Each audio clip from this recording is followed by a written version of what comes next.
உலகெங்கும் உள்ள தமிழ் மக்களுக்கு ஜோதிட சேவையில் சேலம் ஜோதிட ஆராய்ச்சியாளர்கள் சங்கம். தமிழ் உலகின் ஜோதிட ஜோதி சேலம் ஆன்லைன் அஸ்ட்ரோ டிவி.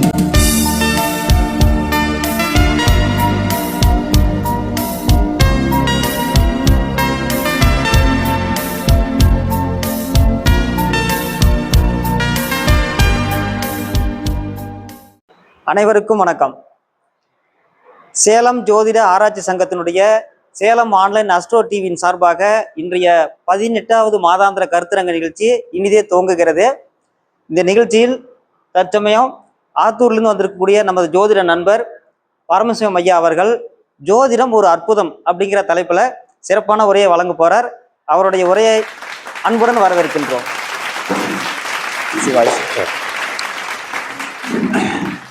அனைவருக்கும் வணக்கம். மாதாந்திர கருத்தரங்களுக்கு வருகை புரிந்திருக்கும் அனைத்து ஜோதிட நண்பர்களுக்கும் என் முதற்கண் வணக்கத்தையும் நன்றியும் தெரிவித்துக் கொள்கிறேன். தற்போது எனக்கு பேச கொடுக்கப்பட்ட தலைப்பு ஜோதிடம் ஓர் அற்புதம். அதை பற்றி நம்ம கொஞ்சம் பேசலாம். ஜோதிடத்தை பற்றி இப்போ நம்ம சோசியல் மீடியாவில் அது ஏதோ வந்துட்டு மூட நம்பிக்கை அப்படி இப்படின்லாம் சொல்கிறாங்க. அப்படிலாம் கிடையாது. ஜோதிடம் அப்படின்றது நமக்கு வாழ்க்கையில் நம்ம ஏன் இங்கே பிறந்திருக்கோம், என்ன கர்மாவுக்காக பிறந்திருக்கோம், ஏற்கனவே எப்படி இருந்திருக்கோம், இப்போ எப்படி வாழணும், அடுத்தது எப்படி வாழ போகிறோங்கிறத ஏற்கனவே இந்த 3 காலங்களையும் குறித்து நமக்கு ஒரு அனுபவபூர்வமாக கொடுக்கப்பட்டது தேவர்கள் மூலமாக. பிரம்மன் அப்படின்ற ஒரு பெரிய தேவர், அவர் தான் நமக்கு படைப்பு தொழிலை மேற்கொண்டு நமக்கு எப்படி இருக்கணும்ன்றது நீங்கள் செய்யக்கூடிய கர்மாப்படி அவர் உங்களுக்கு கோள்களை அமைத்து தருகிறார். இதுதாங்க ஜோதிடம். அப்போ ஜோதிடத்தை நம்ம கண்டிப்பா அது அனுபவப்பட்டாதான் நம்ம புரிஞ்சுக்க முடிய. இப்ப மிளகாய் பார்த்தா பழமா தான் இருக்கு, ஆனா அது காய்ங்கிறோம். ஏன்னா அது கடிக்காதுன்னு சொல்றதுக்கு பதிலாக தான் சொல்றோம். மிளகாய் பழமா தான் இருக்கு, பார்த்தா சிகப்பு கலர்ல தான் இருக்கு, ஆப்பிள் தான் இருக்கு, ஆனா அதை பழன்னு சொல்றோம், இதை காயின்னு சொல்றோம். ஏன் இதை சாப்பிடக்கூடாது, சாப்பிட்டா காரமா இருக்குன்னு ஒரு ஒரு குறிப்பால சொல்றோம், அவ்வளவுதான். அதனால ஜோதிடத்தை பத்தி அனுபவமா தெரிஞ்சா மட்டும்தான் நம்ம ஒத்துக்க முடியும். நானும் 17 வயசு வரைக்கும் ஜோதிடன்றது என்னவோ நினைச்சேன். நான் அனுபவிக்கும் போதுதான் இப்ப சர்க்கரைக்கு வெள்ளையா தான் இருக்குது, உப்பும் வெள்ளையா தான் இருக்கு.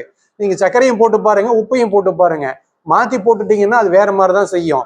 ஆக சர்க்கரையை போட்டா சர்க்கரை மாதிரி தான் இருக்கும், உப்பை போட்டா உப்பு மாதிரி இருக்கும். அதனால அனுபவிக்காம நீங்க ஜோதிடம் உண்மையானதுன்னு ஒத்துக்கவே வாய்ப்பு இல்லை.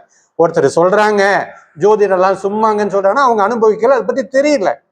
தெரிஞ்சிருந்தா அவங்க சொல்ல மாட்டாங்க. நான் 17 வயசுக்கு பிறகு அது உண்மை என்று தெரிந்த பிறகு இப்ப ஒவ்வொருத்தருடைய வாழ்க்கையிலையும் எப்படி இது ஜோதிடம் உண்மையா நடக்குதுங்கிறத பார்த்துட்டு எனக்கும் எப்படி இப்ப நேற்று முதற்கொண்டு இன்னை முதற்கொண்டு என்ன நடக்குதுங்கிறத கிரகங்கள் இயக்குதுங்கிறது எப்படி இயக்குன்னு முன்கூட்டியே தெரிவிச்சோம்னா ஒரு அனுமானம் பண்ணா அதே மாதிரி ஓரளவுக்கு நடக்குதுங்க. 100% யாராலையும் பண்ண முடியாது. கட்டுறது கைமண் அளவு, கல்லாதது உலகளவுன்னு சொல்லிட்டாங்க. அதே மாதிரிதான் ஜோதிடமும். ஜோதிடம் எவ்வளவோ இருக்கு, ஆனா ஒவ்வொருத்தரும் கொஞ்சமா தெரிஞ்சுக்கிட்டு படிச்சுட்டேன் தெரிஞ்சுக்கிட்டேன்னு அவங்களுக்கு தெரிஞ்ச வகையில சொல்றாங்க. ஜோதிடத்துல நம்ம பயன்படுத்துறது 0.1% கூட இல்லை நம்ம பயன்படுத்துறது. யாரும் இதுல தவறா நினைக்காதீங்க. அதுக்கு மேல இன்னும் நிறைய இருக்குது. 99.9% நம்ம இன்னும் தெரிஞ்சுக்க வேண்டியது இருக்குது. அதுக்கு மேல அனுபவம் இருக்குது. ஜோதிடம் எப்படி உண்மையானது அற்புதமானதுன்னு நான் சொல்றேங்க. இப்ப ஜோதிடன்றது பஞ்சாங்கத்தை அடிப்படை வகைத்து தான் சொல்றோம். பஞ்சாங்கன்றது என்ன? 5 அங்கங்களை உடையது. இன்னைக்கு நாள் என்ன, அடுத்தது நட்சத்திரம், திதி, யோகம், கரணம். இதெல்லாம் எதை வச்சுன்னா நம்ம வானியல்ல இருக்கக்கூடிய கோள்களின் நகர்வுகளை வைத்து அது எங்கே இருக்குதுங்கிறது ஏற்கனவே பஞ்சாங்கத்துல கணிக்கப்பட்டது, ஞானிகளால் சொல்லப்பட்டபடி பண்றதாங்க உங்களுக்கு பஞ்சாங்கம். அதை வச்சுதான் நம்ம ஜோதிடம், நட்சத்திரம் எல்லாமே அதுல இருந்து தான் வருதுங்க. இதை யாருன்னா இப்ப இன்னைக்குதான் யூனிவர்சிட்டி வந்திருக்கு, பல்கலைக்கழகங்களோ ஒவ்வொரு பாடத்திட்டமும் ஏதோ வந்திருக்கு. ஆனா இது பல ஆயிரம் உலகம் தோன்றியது முதற்கொண்டு யாரு ரிஷிகள் மற்ற முனிவர்கள் அவங்களுக்கு ஞானத்தால் வந்த ஒரு கலைங்க இது. அதனால இதை நம்ம பெரிய ஒரு கலையா எடுத்துட்டு நம்ம தெரிஞ்சுக்கணுமே வழிய இதை குறை சொல்றது நமக்கு தவறு. வாழ்க்கை எப்படி வாழ வேண்டும் அப்படிங்கிறத நமக்கு அறுதிட்டு கூறுகிறது ஜோதிடம். அதை போய் தவறா யாரும் சொல்லக்கூடாது. அப்ப ஜோதிடம் எவ்வளவு உண்மையானது நீங்க நிகழ்காலங்கள்ல எப்படிங்கிறத சொல்றாங்க. இப்போ ஒவ்வொரு மாசமும் என்னைக்கு உங்களுக்கு பௌர்ணமி ஏற்படும், அமாவாசை ஏற்படும், கிரகணம் ஏற்படுங்கிறது முதற்கொண்டு கணிச்சு வச்சிருக்காங்க. அதன்படிதான் நடக்குது. நான் இப்போ உங்களுக்கு பௌர்ணமி எந்த நட்சத்திரம் எந்த மாசத்துல ஏற்படுதுங்கிற சொல்றேன். நீங்க முடிஞ்சா நோட் பண்ணி பாருங்க. ஒவ்வொரு வீட்லயும் காலண்டர் இருக்கும். அந்த திதியில அந்த நட்சத்திரத்துல உங்களுக்கு அருமையா பௌர்ணமி ஏற்படுங்கிறத நீங்க பார்க்கலாம். இப்போ சித்திரை மாசத்துல பாத்தீங்கன்னா சித்திரை நட்சத்திரத்துல பௌர்ணமி ஏற்படுங்க. அதே மாதிரி வைகாசி மாதம் விசாக நட்சத்திரத்துல பௌர்ணமி ஏற்படும்.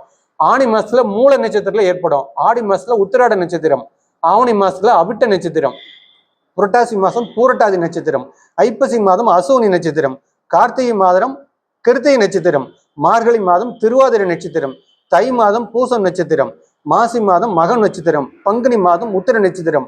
நீங்க பாருங்க, இந்த மாதிரி ஒரு பௌர்ணமியினால நம்ம கோயில்கள்ல திருவிழாவா கொண்டாடுவோம். ஏன்னா அந்த மாதிரி ஒரு நல்ல நாள்ல நீங்க போய் இறைவனை வணங்கி எப்படின்னு சொல்லிட்டு நீங்க வணங்கினா அதற்குரிய பலன் கிடைக்குங்கிறதுக்கு பாத்தீங்கன்னா, உங்களுக்கு சித்திரை மாசம் இப்போ பங்குனி உத்திரம் தேர் போட்டிருப்பாங்க. எந்தெந்த மாசத்துல எங்கெங்க இருக்குது, அது எந்த கடவுளுக்கு உகந்தது வச்சு திருவிழா நடத்துறாங்க. அப்போ நம்ம ஜோதிடத்தை நம்ம சாதாரணமா எப்படி இல்லைன்னு சொல்ல முடியுங்க? ஜோதிடம் மிக அற்புதமானது. வாழ்க்கையில நீங்க அனுபவிச்சு பாருங்க, தெரிஞ்சு பாருங்க. இதனால கண்டிப்பா ஜோதிடம் உண்மையானதுன்னு சொல்றேன். உங்களுக்கு எப்ப ஏற்படும் அப்படிங்கறத நான் சொல்றேன். நீங்க காலாண்டர்ல பாத்துக்குங்க. இதை நீங்க சொல்றது ரிப்பீட்டா கேட்டுக்கிட்ட நீங்க ஐயா எல்லாருமே நீங்க பாத்துங்க. கண்டிப்பா இந்த நட்சத்திரத்துல பௌர்ணமி ஏற்படும். ஏன்னா ஜோதிடம் உண்மை. நாங்க இதை வச்சுதான் ஜோதிடத்தை கணிக்கிறோம். அதாவது ஜோதிடம் நான் ஒவ்வொருத்தரும் ஜோதிடம் சொல்ற பலன்கள் தவறா இருக்கலாம். ஏன்னா அவருக்கு தெரிஞ்ச நாலேஜ், அவருக்கு தெரிஞ்ச அனுபவத்தை வச்சுதான் சொல்ல முடியும் ஒழிய ஜோதிடம் என்பது உண்மை. இப்ப இந்த நட்சத்திரத்தை வச்சு என்னைக்கு பௌர்ணமி ஏற்படுங்கிற ஜோதிடம் உண்மைங்கிறது சொல்றோம். இப்ப இன்னொருத்தருடைய அவர் 1922/6/1941 3:30 PM ஒருத்தர் பிறந்திருக்கார். எப்ப 1941. அவர் 2024 டெத் ஆகக்கூடிய தேதிய முன்கூட்டியே நம்ம கணிச்சாச்சுங்க. அவருக்கு உடம்பு சரியில்லை, எம்டி டாக்டர்கிட்ட போறாங்க. ஒரு உதாரணத்துக்கு மார்ச்லயே அவர் இல்லைங்க, நம்ம மீதி போனா அங்க டெஸ்ட் பண்ணி பார்த்துட்டு ஒரு 2 அல்லது 3 நாளைக்கு மேல அவர் இறந்துடுவார், நீங்க வைத்தியம் பண்ண வேண்டியது எடுத்துட்டு போடுங்கிறாங்க. வீட்டுக்கு எடுத்துட்டு வந்துட்டாங்க. ஆனா அவருடைய அஸ்ட்ராலஜி நாங்க கணிக்கும் போது அவர் இப்ப வாய்ப்பு இல்லை, அவருக்கு நவம்பர் டிசம்பர்ல தான் வாய்ப்புன்னு என்னடான்னு சொல்லும் போது எங்களால புரிஞ்சுக்க முடியல. அப்ப எது ஜெயிக்க போகுது அப்படின்னு சொல்லி நாங்க கவனிச்சு பார்க்கும்போது கரெக்டா இப்போ உங்களுக்கு அவர் லக்கணம் துலா லக்கணங்க. அது நாங்க லக்கணத்தை மட்டும் வச்சு தான் கணிச்சோம். லக்கணம் திசை புத்தி வச்சு மட்டும் கணிச்சது 2 பாயிண்ட் தான். இன்னும் நிறைய இருக்கு. இதை எப்போ அப்படின்னா, சுப கிரகங்கள் லக்கணத்தை பார்க்கக்கூடிய வயது 85 வயது வரை நிகழும். இது மூல நூல்கள் எடுத்ததுங்க.